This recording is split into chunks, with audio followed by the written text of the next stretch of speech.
Millionaire found his ex-wife looking after the house with tears in her eyes. What happened next will shock you. James's office was a modern masterpiece with minimalist furniture and a panoramic view of the city. The skyline of New York stretched before him, a constant reminder of all that he had achieved. Founder of one of the country's largest financial consulting firms, his name was synonymous with success. At 36, he had everything a man could want: wealth, influence, and a busy routine that kept him too occupied to dwell on what he had left behind. But the past, no matter how far we run, always finds its way back. The meeting with the company's directors had only just begun when James's assistant entered the room, her demeanor discreet but hesitant. She approached him and placed a brown envelope on the table before him. "It just arrived, Mr. Johnson. There's no sender." He raised an eyebrow. Unidentified correspondence was never a good sign. With a quick gesture, he dismissed the assistant and opened the envelope, pulling out a single sheet of paper. It contained just one line, written in bold, dark letters. "Your family is in danger. Return before it's too late." For a moment, James didn't react. He read the words again, trying to decipher any hint, any detail that might explain who could have sent this. His heart, usually so composed, began to race. He read it once more. Family. That word hit a nerve, a buried part of him that he had long since tried to forget. The only family he had left was in Austin, the city he had abandoned and where he swore never to return. Taking a deep breath, James fought to regain his composure. The meeting continued around him, voices discussing figures and strategies, but all of it faded into distant noise. His gaze fixed on the horizon, beyond the glass window, while a flood of memories dragged him back to a time he wished to forget. The house where he grew up, with its terracotta-colored walls and the vines creeping up the iron gate, appeared in his mind like a haunting ghost. The hallways filled with the scent of coffee and the homemade bread his mother used to bake. His father's office, always immaculate, where James learned early on that money could build empires, but it could also destroy lives. And then there was Emma. He didn't want to think about her, but it was inevitable. He remembered the smile that once made him forget the world, her brown eyes that always seemed to see right through his defenses. He also remembered the last time he saw her, the look of pain and betrayal when he simply turned his back and left, leaving behind broken promises and a life that could have been. He swallowed hard, feeling a pressure on his chest. Who would send a message like this? And why? He hadn't been in contact with anyone in Austin for years. His parents were gone. His brother had gone his own way. Emma. Could it have been her? No, that didn't make sense. If she needed him, she would never ask for help. She would never forgive what had happened. But then, who? A sense of unease crept over him, one he couldn't ignore. James grabbed his phone and dialed an old acquaintance in the city. The signal rang 3 times before going to voicemail. He tried another number. Nothing. A strange sense of alertness spread through his body. Something was wrong. Returning wasn't part of his plan. He was proud of the life he'd built, far from all of it. He had money, status, and a solid future. Looking back meant facing mistakes he preferred to leave buried, but ignoring the warning. If it was a bluff, he'd lose nothing but a few hours confirming it. But if it was true, he sighed, rubbing his face. The decision had already been made before he even realized it. A few hours later, James was boarding a flight to Austin. Sitting in first class, he watched the clouds gather outside his window. An odd feeling gripped his chest, a mix of anxiety and premonition. He was going back. As the plane flew away from New York, James felt as though he was heading toward something far greater than he could imagine. The plane landed in Austin at dusk, James disembarked without hurry, feeling the humid warmth of the city envelop him as he stepped out of the terminal. It had been years since he last set foot here, and something in the air felt different. Or perhaps it was just him, carrying a weight he hadn't expected to feel upon his return. He hailed a taxi and gave the driver the address. The man, an older gentleman with graying hair, glanced at him through the rearview mirror with a curious expression and remarked that the city wasn't the same anymore. James didn't respond. Instead, he gazed out the window as the car passed through streets he once knew well. The once bustling corners now looked deserted, stores closed, sidewalks empty. The neighborhood where he had grown up no longer had the vibrancy it once did. When the car stopped near the old family house, James stepped out without a word. He walked the rest of the way on foot, feeling a growing tightness in his chest. Turning the corner, he saw the Johnson house in the distance. He stopped for a moment, observing. The rusted gate hung to one side, nearly falling off its hinges. The windows on the upper floor were shattered. The garden, once tended to with care by his mother, was now overrun with weeds and dry earth. The walls, cracked and peeling from time and neglect, no longer resembled a home. He climbed the steps slowly and pushed the door open. It creaked loudly as it gave way. The musty scent of mold and dust hit him immediately. The faint light that filtered through the street revealed overturned furniture, papers scattered across the floor, and parts of the ceiling that had caved in. James took a few steps, trying to recognize the place he once called home. And then he noticed he was not alone. At the end of the hallway, a motionless figure was watching him. He knew immediately who it was, even before he could make out her face clearly. Emma. The years had passed, but her eyes were the same. Hard, intense, filled with lingering pain. She stood there in silence, staring at him. The weight of the moment pressed between them. James opened his mouth to speak, but hesitated. He didn't know what to say. Emma, on the other hand, didn't seem surprised by his presence. Quite the opposite. Her gaze conveyed something close to exhaustion, as though she knew this moment would come, but still wasn't ready to face it. The tension in the air was palpable.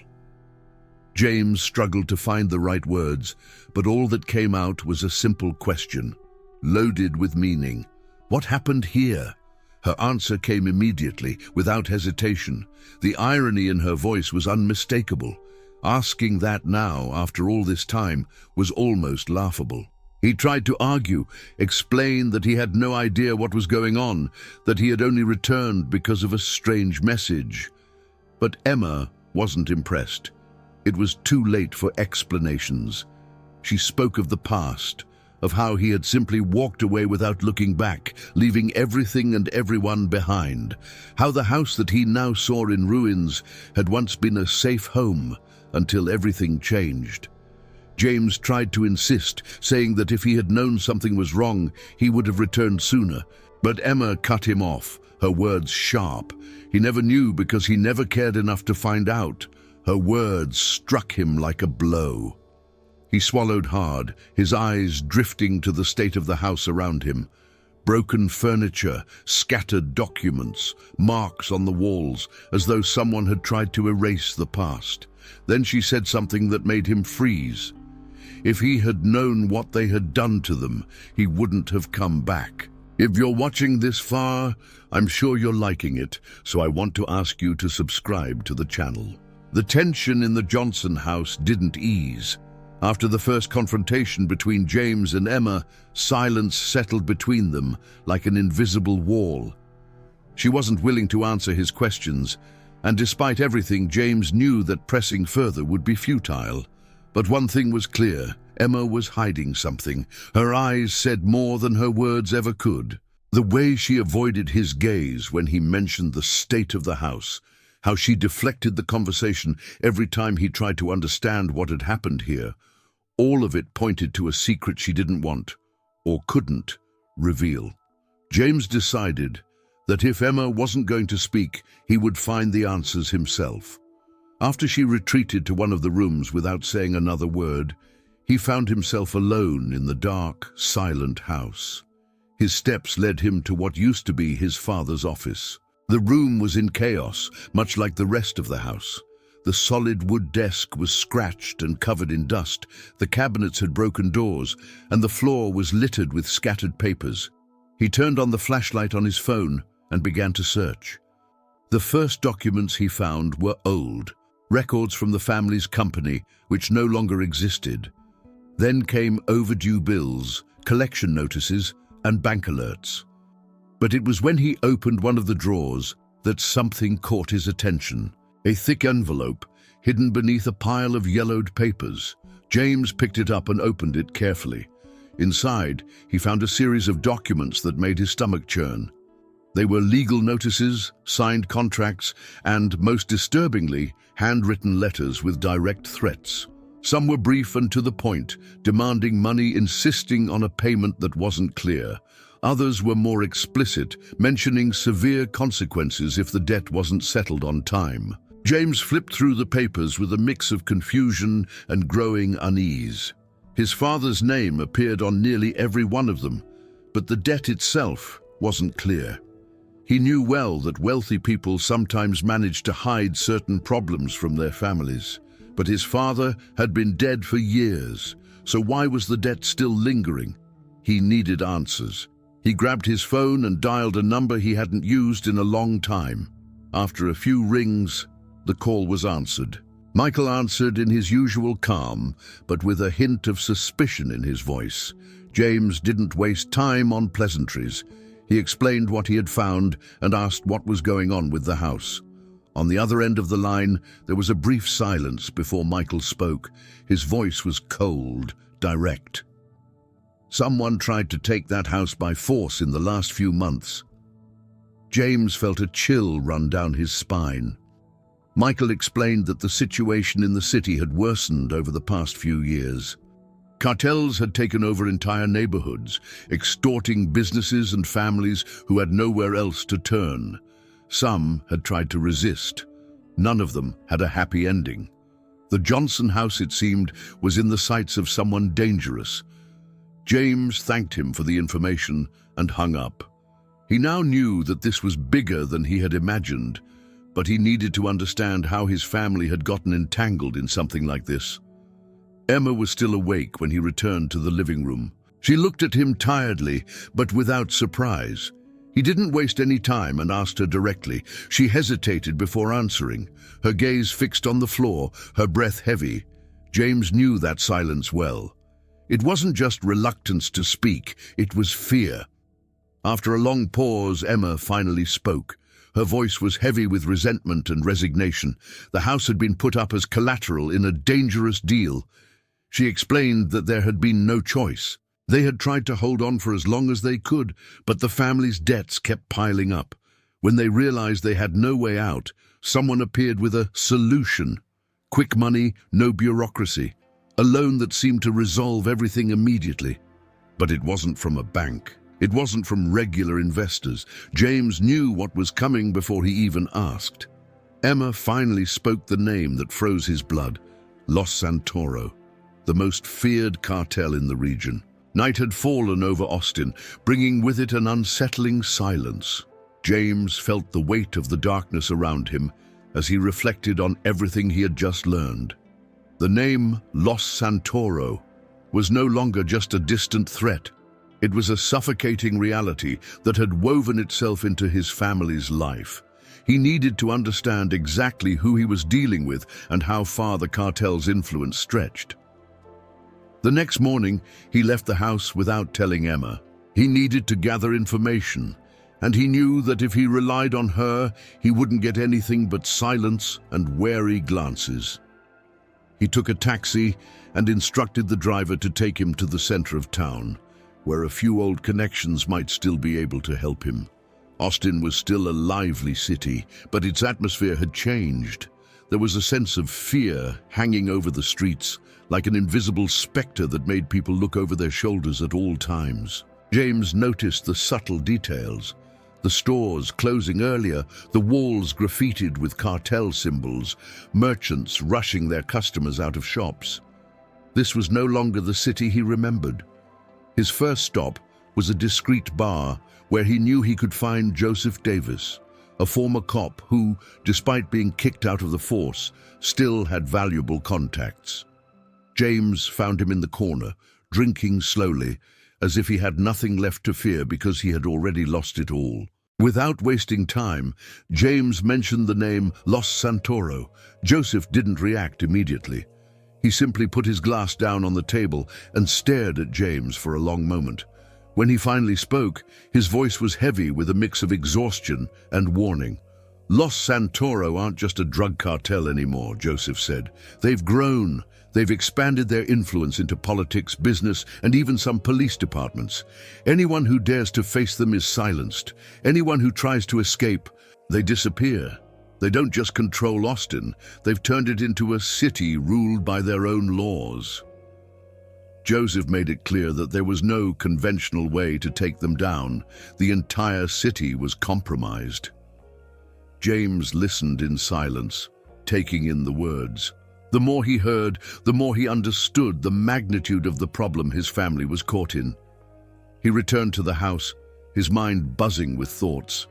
He had to confront Emma and understand just how deep this situation went. When he walked inside, he found her sitting at the table, her hands restless over a piece of paper. He didn't need to ask anything. She knew exactly why he was home. James demanded the truth. Emma hesitated at first, but when he insisted, saying that he already knew enough to understand that they were in real danger, she finally confessed everything. The contract she had signed wasn't just a loan, it was a death sentence. Los Santoro had appeared with a quick solution when the family's debts became unpayable. They offered a loan that seemed legitimate at first, but the fine print was loaded with impossible clauses. Interest rates doubled every month. With each payment, more demands were added, new charges appeared. When they realized what they had gotten themselves into, they were already trapped, bound by a web they couldn't escape. Emma tried to resist. She tried to renegotiate. But Los Santoro weren't interested in the money. They wanted the house. They wanted her to bend. James's blood boiled. His family had been deceived, manipulated. Now they were at the mercy of the cartel with no way out. Before he could react, a noise echoed through the house. Violent knocking on the door. Emma froze. James saw the fear in her eyes. The silence became suffocating. The wood of the door trembled under the force of the blows, and James knew that this wasn't a routine visit. With calculated steps, he walked toward the door and turned the handle. On the other side, 3 men waited. They were brutes, dressed in black, tattoos visible on their necks and arms. The leader of the trio, a man with a hard face and a cruel smile tugging at the corner of his lips, held out a folded piece of paper and extended it to James. 7 days. That was the deadline they had to settle the debt. Either they paid or they died. James stood firm, refusing to show fear. He asked what would happen if they didn't pay. The leader of the men simply laughed, a low, menacing sound. Then, with unsettling calm, he explained that Los Santoro always collected their debts. The threat didn't need to be spelled out. It was implicit in the tone of his voice, in the menacing look, in the crushing presence of those brutes. When they left, James shut the door and stood in silence for a few moments. His mind was split between anger and the harsh reality of the situation. He was caught in this now. If his arrival had gone unnoticed before, it certainly wasn't the case now. Los Santoro knew he was here, and perhaps they knew that he was worth more than just the house. Running away was an option. He could simply return to New York, forget all of this, and move on with his life. But this time, he wasn't going to run. James had made his decision. He was going to face the cartel. The 7 days began to slip away like sand through an hourglass, and James could feel the weight of each grain as it fell. The ultimatum from Los Santoro was clear. There would be no negotiations. No more time for hesitation. Either he found a way to take down the cartel, or his family would be destroyed. He needed a plan, and for that, he needed information. On the same day, he reached out to Michael, the only person he still trusted in Austin. They had grown up together, but their paths had diverged when James left. Now, years later, they found themselves at the same crossroads, fighting to survive. Michael didn't waste time in bringing news. He had spent the last few hours sifting through files and gathering information about Los Santoro, and what he uncovered was far worse than they had imagined. The cartel wasn't just a criminal organization operating in the shadows. They were the very structure of power. Politicians, businessmen, members of the police, all had connections to Los Santoro, some out of fear, others out of greed. The cartel's reach extended from the judicial system to local businesses, ensuring that no one dared to stand against them. They weren't just criminals. They were the rulers of the city. James listened in silence, his jaw tight. If Los Santoro were that untouchable, how could they possibly take them down? The answer came in the form of a name: Hector Zamora, a businessman who, until a few years ago, had been one of the cartel's closest allies. Michael discovered that Zamora had tried to distance himself from the cartel's dirty dealings, but for some reason he wasn't eliminated. Something was protecting him. If there was anyone who could provide compromising information about the cartel, it was him. But getting to Zamora wouldn't be easy. James knew he needed more allies, people willing to stand up against Los Santoro. So he began to revisit old contacts, men who, like him, had businesses before the cartel took over the city. He learned that many were disgruntled, but too scared to take action. Others had lost family members, friends, businesses. They had reasons to want revenge. Little by little, James realized there was a loose thread in the web of power. Los Santoro was strong, but not invincible. That night, James and Michael took the first concrete step against the cartel. Using a secure network, they began gathering hard evidence of the Santoro's crimes. Documents, financial transactions, property records laundered in other people's names. Michael had access to files that showed who was dirty within the local politics and business world. The names were powerful, influential. If exposed correctly, they could bring the entire criminal structure of Los Santoro crashing down. But any mistake could cost them their lives. So they decided to meet in person to organize everything. They chose an underground parking lot on the outskirts of the city, far from cameras and prying eyes. Michael arrived first, bringing a flash drive with the most damning files. James was on his way, driving a borrowed car from one of his new allies, when he noticed something unusual. A black SUV appeared in his rearview mirror. It followed closely, matching his speed. James knew a tale when he saw one. They had been compromised. He sped up. The SUV did the same. His heart began to race. He grabbed his phone and dialed Michael, his voice firm but urgent. "We've been made. Get out of there now!" But it was too late. When Michael tried to leave the parking lot, another car appeared, blocking the exit. The screech of tires filled the air, followed by the sound of doors opening. Armed men began to surround him. James watched from a distance, the headlights illuminating the scene like a nightmare on display. Without time to think, he made the only decision he could. He floored the gas pedal.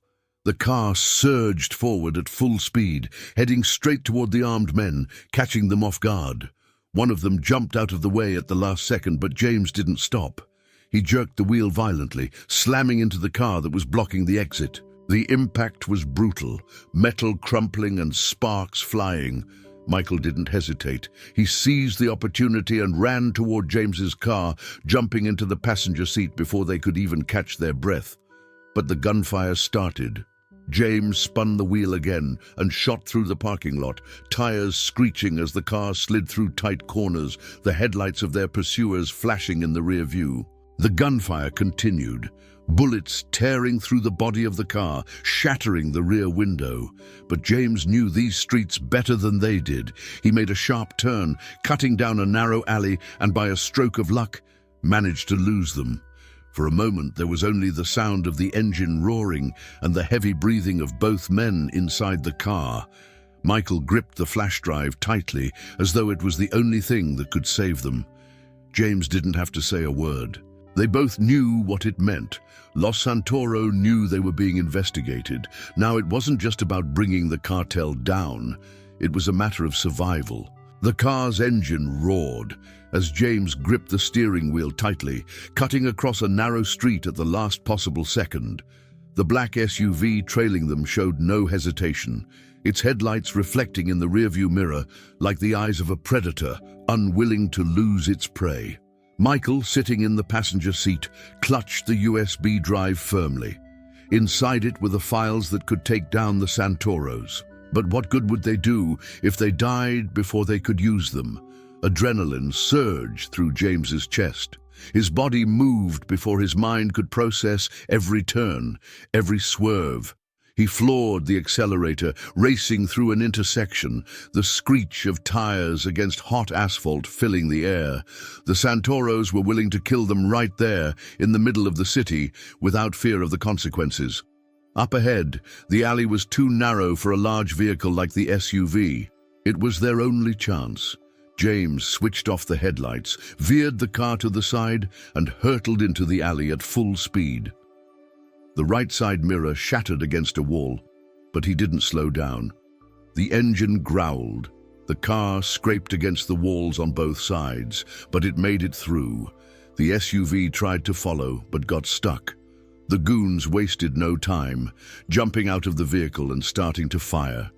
The rear window shattered, and James felt a bullet pass dangerously close to his arm. Michael shouted something, but James couldn't hear him. All he could think about was surviving. The alley opened into a deserted street in an industrial area. He accelerated again, turned off the headlights, and threw the car into an abandoned warehouse. He killed the engine and held his breath. Silence took over. The two sat still, only the sound of their heartbeats echoing in the tense quiet. The Santoro SUV took a few seconds to pass by the main road. They had made it. Michael let out a heavy sigh and leaned back in the seat. That was too close. James didn't answer. He pulled out his phone and dialed Emma. She picked up on the first ring, and her voice was filled with panic. Emma wanted to end it all. She suggested handing over the house and paying whatever they could. Maybe that would make the Santoros leave them alone. James closed his eyes for a moment. If Emma thought that way, it meant fear had completely consumed her. But he knew the truth. That wasn't how it worked. If you give in now, they'll never stop. Emma fell silent. He knew she wanted to believe him, but she was exhausted, scared, and rightfully so. Just hold on a little longer. I'm on my way. Once he hung up, James looked at Michael. They needed to act fast. Michael opened the laptop and started reviewing the documents they had managed to secure. There it was, the proof they needed. The Santoros were laundering money through a complex network of shell companies. Gas stations, real estate agencies, small factories and exporters that only existed on paper. Money flowed through these companies and entered the market as if it were legitimate. Exposing this could take down the cartel in a way even their allies in the government couldn't protect them from. In that moment, James knew this was the key to taking down the Santoros. But before they could come up with a definitive plan, the night was torn apart by the sound of gunshots. The first shot shattered the window of the room. The impact sent shards flying across the room. James reacted instinctively, pulling Emma to the floor as more bullets pierced the walls. The attack had begun. "Stay down!" he shouted, covering Emma with his body. Michael crawled to the kitchen and peeked through the window. Two hooded men were in the street, shooting without hesitation. Furniture was hit, pieces of wood flying everywhere. They weren't here to warn them. They wanted to kill. James's heart raced so loudly he could hear it in his ears. They had no time left. If they didn't do something now, they wouldn't leave that house alive. The shooting lasted several long seconds, but just as suddenly as it started, it stopped. James crawled to the window and saw the headlights of a car disappearing at the end of the street. They had pulled back, for now. Emma was shaking. James gripped her shoulders, forcing her to look him in the eyes. "This won't stop until we destroy them first." Michael nodded and grabbed the backpack with the documents. "We need to act now." James took a deep breath. This was the final decision. They had the proof. They had a plan, but any mistake could cost them their lives. "If we do this, there's no turning back," said Michael. James clenched his fists, but they had already crossed that line. "Then let's go all the way." Atto. The night was thick with tension as James and Michael locked themselves in the makeshift office inside the decaying house. At the center of the table lay a pile of papers, flash drives, and disorganized notes, the only chance they had to bring down Los Santoro. But information alone wasn't enough. They needed a way to expose the cartel without getting killed before they could do so. Michael, still dirty from the streets and with tired eyes, flipped through the documents with focused precision. The evidence was right in front of them. Records of ghost companies, financial transactions linking the cartel to local politicians, contracts signed by frontmen who were actually accomplices. If they could get this out to the public, the criminal empire of Los Santoro would collapse like a house of cards. But there was one problem. If the cartel got wind of their plan, they'd be dead before the first headline was printed. James drummed his fingers on the table, weighing their options. The conventional media channels were useless. Los Santoro had already infiltrated much of the local press and could suppress any story before it reached the public eye. They needed someone who wasn't afraid to die for the truth. It was Michael who found the solution. He knew someone who could help, Daniel Walker, an investigative reporter who had exposed corruption in the past, despite receiving multiple threats. Unlike many others, Daniel had never backed down. After a quick, efficient phone call, they arranged a meeting. It would take place in an underground parking lot, far from any curious eyes. They knew it was risky, but they didn't have a choice. The next day, James and Michael drove to the meeting spot. Daniel arrived on time, dressed in a worn-out coat with a cigarette dangling from his fingers. His sharp eyes studied the two men as he listened to their story. When they showed him the materials, he let out a low whistle. "This isn't just a scandal," he murmured. "This is a death sentence." James kept his gaze steady on Daniel. "That's why we need to do this the right way. Once this is published, there's no turning back." Daniel nodded, fully aware of the risks. He promised he would begin preparing the story immediately, but it would take time to ensure that it wouldn't be buried before it reached the public. James and Michael left the meeting, feeling a sense of relief. They had found the ally they needed. But Los Santoro were quicker. That very night, when James returned to the house, he immediately sensed something was wrong. The door was ajar. The place felt abandoned in a hurry. His heart skipped a beat. "Emma!" he called out, but there was no answer. He stepped further into the house, dread creeping up his spine. His phone buzzed in his pocket and he pulled it out, seeing a new message. "If you keep going, she dies." The ground seemed to drop beneath his feet. Emma had been taken. James clenched his phone, his fingers digging into the screen. The message was clear. Los Santoro knew everything. There was no more room for negotiation or retreat. Either he found a way to save Emma, or she would become another casualty in the cartel's reign of terror. Michael arrived moments later, breathless. He didn't need to ask what had happened. The look on James's face said it all. When he saw the message, he stood still for a long moment before slamming his fist against the table. "They're cornering us," he said, his voice low with fury. "But we can't stop now." James wiped his face, trying to push back the rising panic. He wasn't going to let them destroy everything they'd fought for. Emma had paid the price for their plan to expose the cartel. Now it was time to turn the tables. Another message arrived, this time with a time and location. Santa Marta Warehouse, tomorrow. Come alone. It was a trap, a clear invitation to death. James's mind raced. He knew the rules of the cartel. If he walked into that warehouse alone, Emma would never make it out. But Michael, ever the strategist, had an idea. "What if we use this against them?" he asked, his eyes glinting with a plan. James frowned, confused. Michael quickly explained, "They want us to come. They want to eliminate us. But if we leak some of the information before the meeting, make it public, then it doesn't matter what happens to us. The truth will come out anyway." It was a risky move, one that could turn the tide or lead to their destruction, but it was their only shot. If they had any hope of surviving, they needed to make sure the cartel's power was exposed to the world. That night, James and Michael spent hours planning their next move, preparing the information for release. They knew it was a gamble. If they failed, they would not only lose Emma, but their lives as well. But they couldn't afford to back down. The darkness of the Santa Marta warehouse consumed everything. The silence was unnerving, broken only by the distant hum of the city outside. James parked the car at a safe distance and exchanged a brief, knowing glance with Michael. This would be the moment that either saved them or sealed their fate.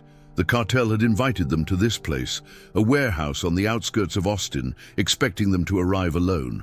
But James knew this was no ordinary meeting. This was their last chance to ensure the cartel's downfall, or die trying. 2 of Los Santoro's thugs were waiting by the entrance. They were massive, dressed in black, with tattoos snaking down their necks and arms. The leader, a man with a cruel smile and a hard face, stepped forward, holding a folded piece of paper, which he handed to James. 7 days, he said coldly. This is your deadline to pay. Pay, or you die. James's resolve was unshakable. He stood tall, refusing to let fear show. The situation had escalated quickly, but he was beyond the point of retreat. He glanced at the paper, then folded it slowly and tucked it into his pocket. He had no intention of negotiating. The men didn't seem impressed. They grabbed him by the arms, pushing him toward the warehouse. Inside, the air was thick with the smell of rust and oil. The cold concrete floor beneath their feet felt like a tomb. And there, in the middle of the room, bound to a chair, was Emma. Her face was bruised, her hair disheveled. She was alive, but barely. James's heart clenched in his chest as he saw her, but he couldn't let the emotion show. "She's alive, for now," the leader said, his voice dripping with disdain. "But not for long if you don't follow the rules." From the shadows, William Santoro, the leader of the cartel, emerged. He walked with a slow, deliberate pace, his presence overpowering. His suit, dark and immaculate, contrasted sharply with the grim surroundings. He had the arrogance of a man who believed he was invincible. And perhaps, until now, he had been. James's blood boiled. This was the man who had brought so much suffering to his city, to his family. The man who had ruled Austin with an iron fist. James clenched his fists, ready to strike, but William wasn't fazed. He smirked, clearly enjoying the moment, the power he held over James. "You've destroyed everything I've built," Santoro said with a tilt of his head, his eyes gleaming with amusement. "And now you think you can stop me?" James stepped forward, ignoring the 2 armed guards who flanked him. His voice was steady but full of conviction. "This ends tonight." The 2 men holding him back tensed, ready to strike, but James didn't flinch. He had one goal now: expose the cartel, no matter the cost. The threat of violence in the room was palpable, but James couldn't afford to back down now. He stared at Santoro, undeterred. "You've destroyed lives, but now we're going to destroy you." Santoro's smile faltered just for a moment. He straightened, his eyes narrowing. "You think you can stop me? I am this city, and nothing will change that. But James wasn't done. With one swift motion, he pulled out his phone and connected it to a secure network.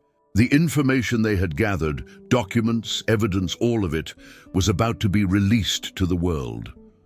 Before anyone could react, James hit send. The files, the proof of Los Santoro's criminal empire were now public. The city would know the truth. For a brief moment, there was silence. And then the chaos began. Gunshots rang out as Santoro's men scrambled to stop the broadcast. But it was too late. The truth was out.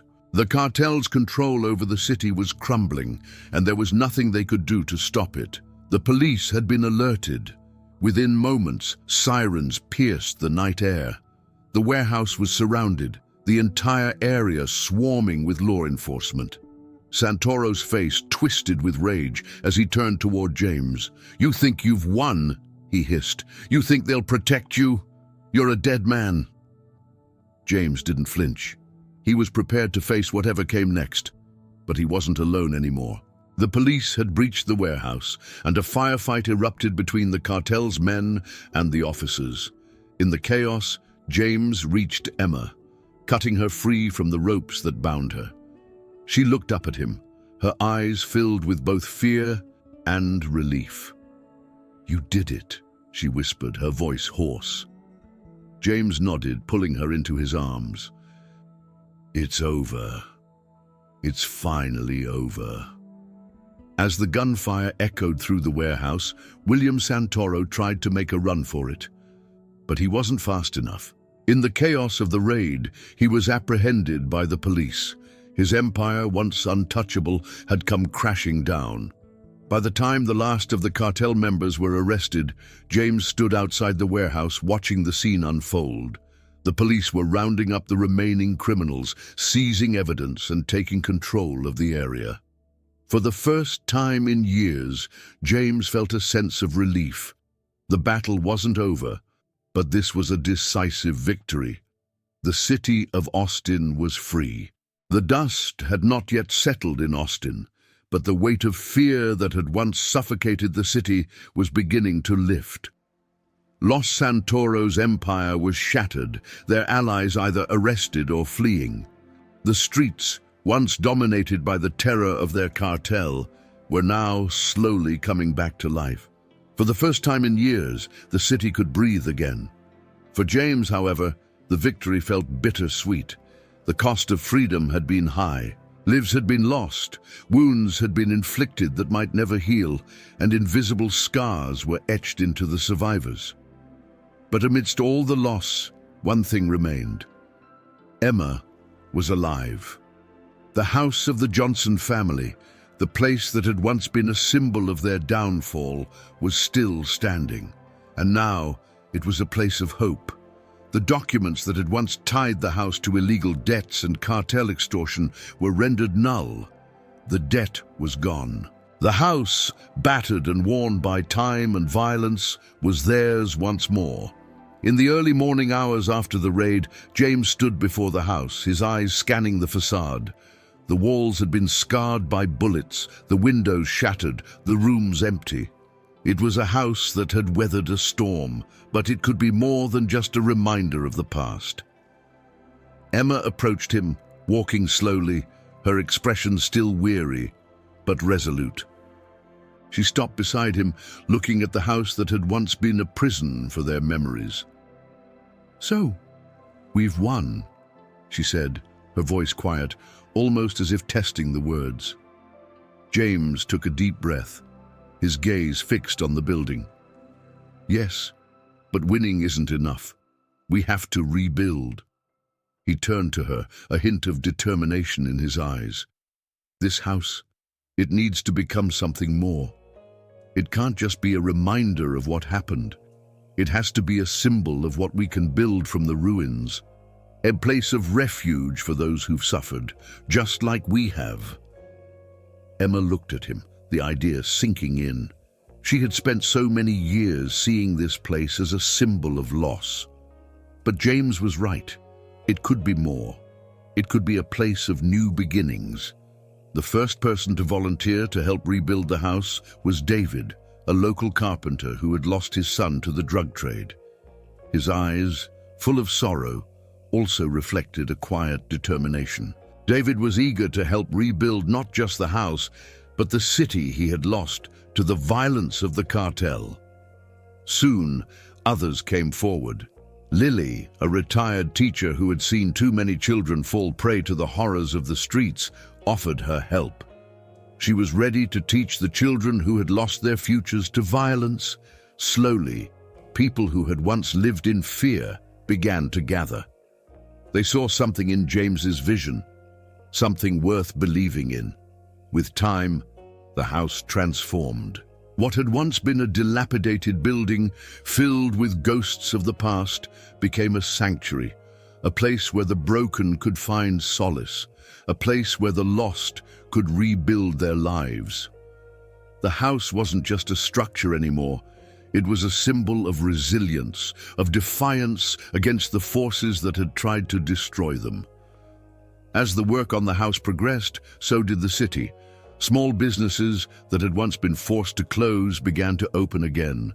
Families that had been driven out by fear returned, their hopes reignited by the promise of safety and renewal. The streets were no longer dominated by the shadow of the cartel, but for all the progress, there was still work to be done. The wounds of Austin, like those of James and Emma, would take time to heal. As the center grew, the city itself began to take shape once again. The stories of those who had been broken by the violence of the cartel became stories of survival, of triumph, of rebuilding what was lost. James had no illusions. This wasn't the end. The road ahead would be long and difficult, but he had hope, something he hadn't felt in years. The media began to take notice of the transformation. The story of the Johnson house, a house once lost to debt, to betrayal, to violence, became a symbol of hope. The center, now a safe haven for those affected by the cartel, drew attention from beyond Austin. People from other parts of Mexico, and even from other countries, came to see how this community had managed to fight back against the darkness. James's name was on every newspaper. He was invited to give speeches, to share his story. People wanted to know how one man could fight back against a cartel so powerful it seemed invincible. But James knew the truth. It wasn't just him. It was everyone who had stood with him, everyone who had fought for the city, for the people, and slowly his journey became something bigger than just the story of a man seeking redemption. It became the story of a city reclaiming its future, piece by piece. One afternoon, after a meeting with some of the volunteers, James sat alone on the steps of the house, watching the workers as they carried out the renovations. The sounds of hammers and drills filled the air, and for the first time in a long while, the noise wasn't suffocating. It was the sound of life returning. Emma joined him a few moments later, sitting beside him quietly. She, too, watched the transformation unfold before them. "You were right," she said, her voice soft but certain. "This place, it's more than just a house now." James nodded, a faint smile touching his lips. "It's just the beginning." The sun began to set over Austin, casting a warm glow over the city. James looked at the horizon, at the work being done in front of him, and knew that the future, though uncertain, was something worth fighting for. The day of the grand opening of the center had arrived faster than James had anticipated. The sun hung high over Austin, bathing the now renovated Johnson house in a golden light that made the building seem to glow. Once a place of decay, it now stood as a symbol of hope, a place for those who had lost everything and for those who still believed that a better future was possible. As James stood in front of the house, now full of life and energy, he could hardly recognize it. The walls, once covered in the scars of the past, had been repainted. The windows, broken by years of neglect, now gleamed in the sunlight. The garden that had once been overrun with weeds had been transformed into a small oasis, with children running and playing among the flowers. The people who had been once afraid to even walk down these streets now gathered in the yard. Families, volunteers, local leaders, everyone was there to witness the rebirth of something much bigger than a house. This was a new beginning for the entire city. Michael stood beside him, arms crossed, observing the crowd with a satisfied smile.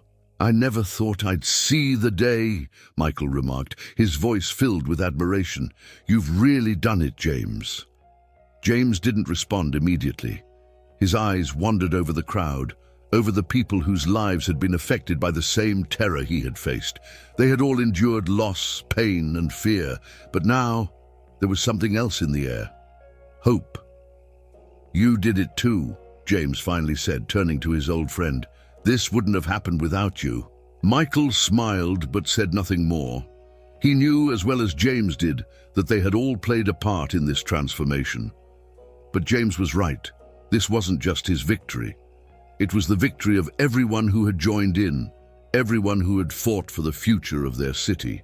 As the event began, James took his place at the front of the crowd, preparing to speak. The media had arrived, their cameras flashing as they set up to capture this moment, the moment when Austin began to heal, one step at a time. The opening of the center wasn't just a local story anymore. It was a story that had reached the country, drawing national attention. The success of this initiative was proof that change was possible. James stepped up to the microphone, his heart pounding with the weight of the moment. He looked out at the crowd, at the faces filled with anticipation and hope. It was overwhelming, but it also filled him with a sense of purpose. "I didn't come back to Austin for fame or for accolades," James began, his voice steady. "I came back because my family, my city, and my country were in danger. We were all trapped in a cycle of violence that seemed impossible to break. But I stand here today not just as someone who fought against the cartel, but as someone who believes that change is possible, no matter how dark the past." He paused, letting the words sink in. There was a hum of understanding, a collective sense of recognition in the crowd. "This center, this house," he continued, "isn't just for us. It's for all of you, the ones who have been left behind, the ones who have lost everything, the ones who thought they had no place to turn. This place is for the future, for the children who will never have to grow up in fear, for the families who can rebuild their lives, and for the people of Austin who will no longer be silenced by violence." The crowd applauded, their hands clapping in rhythm, some wiping tears from their eyes. James felt the weight of their gratitude, but more than that, he felt the power of what they were building together. This was just the beginning. "Today we reclaim what was lost," he finished, his voice rising with conviction. "We rebuild not just this house, but our city. We fight for the future, for the generations to come. We fight for the people who will live here, for the ones who have already started their journey to heal, and we fight for those who have been forgotten by the world. This is our time. This is our future." The applause was deafening. People shouted, clapped, and cheered. Some even sobbed with relief. James felt overwhelmed by it all. This wasn't just a victory for him. It was a victory for all of them. As the ceremony continued, James found Emma standing at the back of the crowd, watching him from a distance. Their eyes met, and for a moment, everything else faded away. The past, the pain, the loss, all of it seemed to evaporate in the face of everything they had accomplished. She walked toward him, her face soft with emotion. "You've done it," she said quietly, her eyes filled with pride. James nodded, his heart swelling with both relief and sadness. "We've done it," he corrected, "together." They stood there for a long moment, just looking at each other. There was no need for more words. They had both been through so much, but they had made it to this point together. As the event drew to a close and the crowd began to disperse, James stood on the steps of the house, looking out at the city that had fought so hard to stay alive. He had no illusions. The journey ahead would be long, but for the first time in years, he felt ready. He was no longer running from the past. He was fighting for the future. And in that moment, surrounded by the people who had helped rebuild this city, James knew that he was no longer just a man who had returned to settle old scores. He was a man who had helped ignite the change that would shape Austin for years to come. The future was still uncertain, but one thing was clear. They were no longer afraid to face it. Time passed, and the center James had established continued to grow, far beyond what anyone had originally expected. What had started as a small refuge for families displaced by violence became a thriving community hub. At first, it was just a sanctuary for those who had lost everything to the cartel. Widows, orphans, and small business owners who had been forced to shut their doors came seeking solace. And soon, word spread. The center became a place of transformation, a space not just for shelter, but for rebirth. James realized that merely offering a place to stay wasn't enough. People needed more than food and security. They needed a way to rebuild their lives, to stand on their own 2 feet again. That's when he and his team began offering vocational training, counseling, and legal support. The work was hard, but every step forward felt like a victory. People who had been broken by the violence of the past began to rebuild their futures. The young men who had once been easy targets for the cartel, seeing no other way forward, now found opportunities. They took courses in carpentry, welding, and technology. The women who had been left behind, abandoned by husbands who had been claimed by the streets, now found strength in each other. They took part in the center's educational programs and began to support one another. As the center flourished, the city around it started to shift. Austin, which had once felt like a ghost town in the shadow of the cartel's reign, slowly came back to life. Small shops that had been forced to close were reopening. Families were returning to their homes. The streets no longer felt like places of danger, but places of possibility. The media caught wind of the change, and soon the story of the center spread far beyond Austin. News outlets began to report on how this small part of the city had managed to rebuild itself, not by fighting the cartel with violence, but by fighting with hope and unity. The center became a model for other cities, showing the world that even in the darkest times, it was possible to rise again. James's name became known across the country. He was invited to give talks, to share his story. People came to him, asking how they could replicate the model in their own communities. He never sought the fame. For him, this wasn't about recognition. It was about ensuring that the lessons learned in Austin could help other cities, other people who had been shattered by violence. And yet, despite the attention, James remained grounded. He never forgot what it was like to be a part of the community he had once left behind.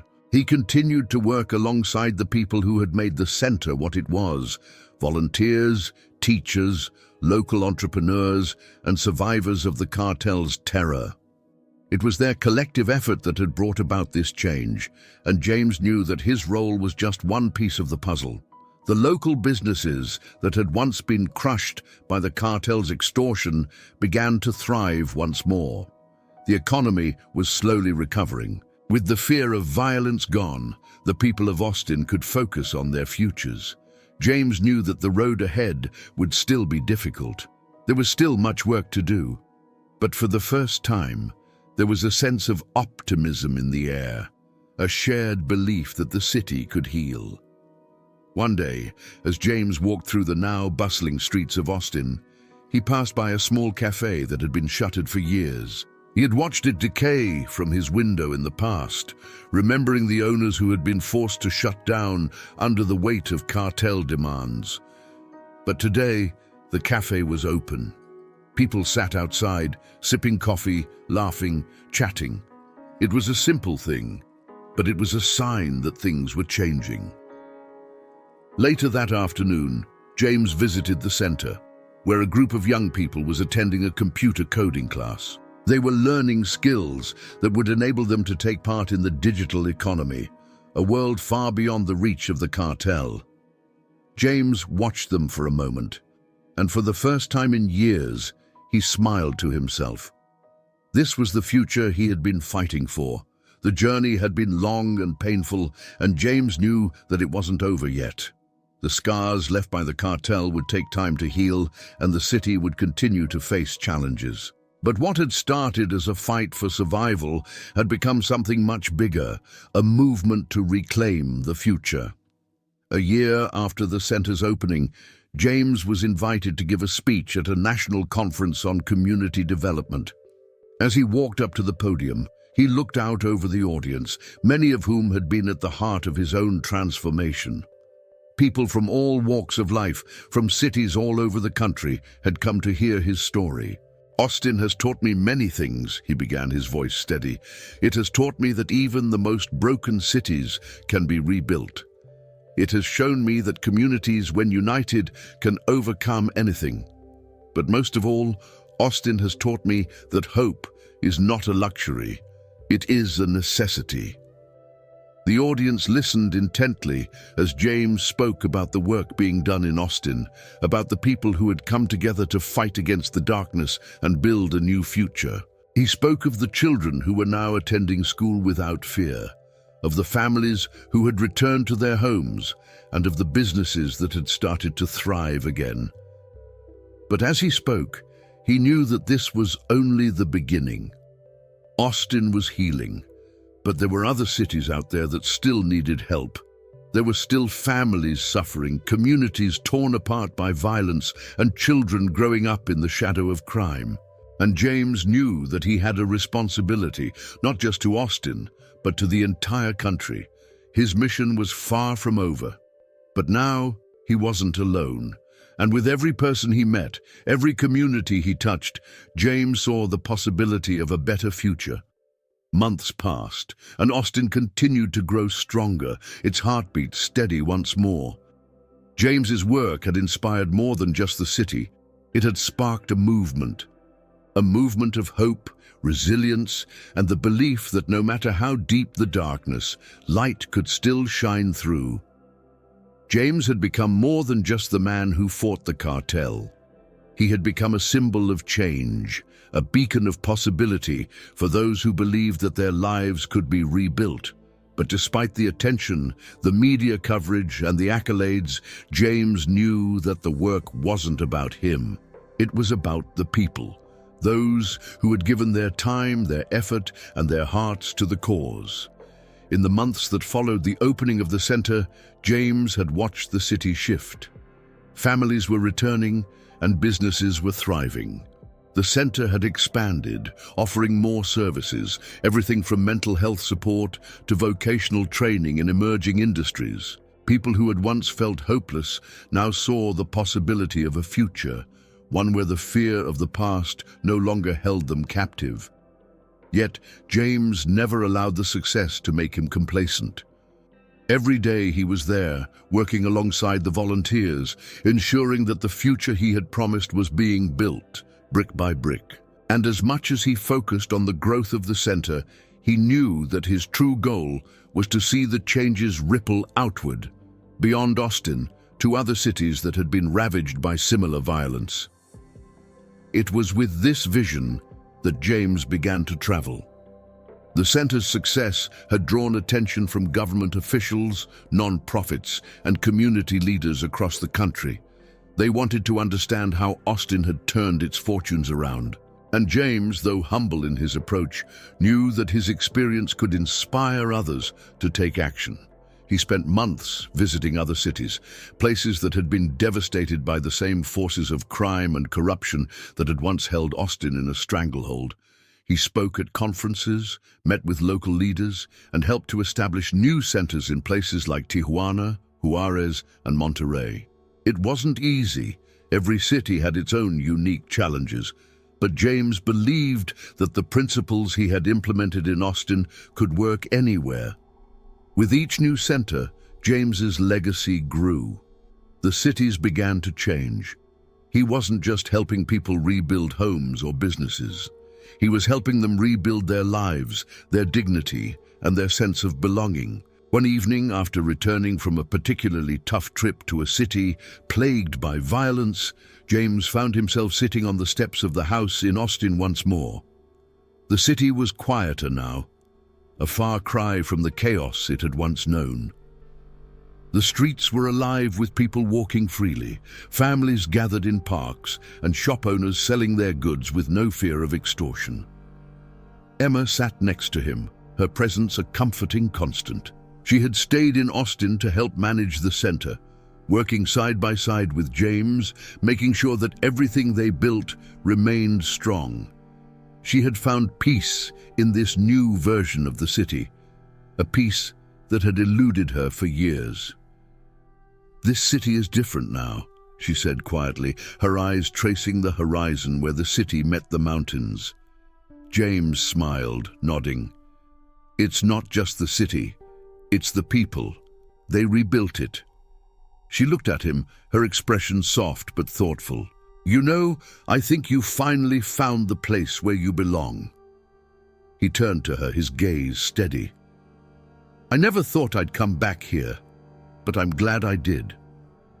They sat in comfortable silence for a moment, both taking in the significance of the transformation they had witnessed.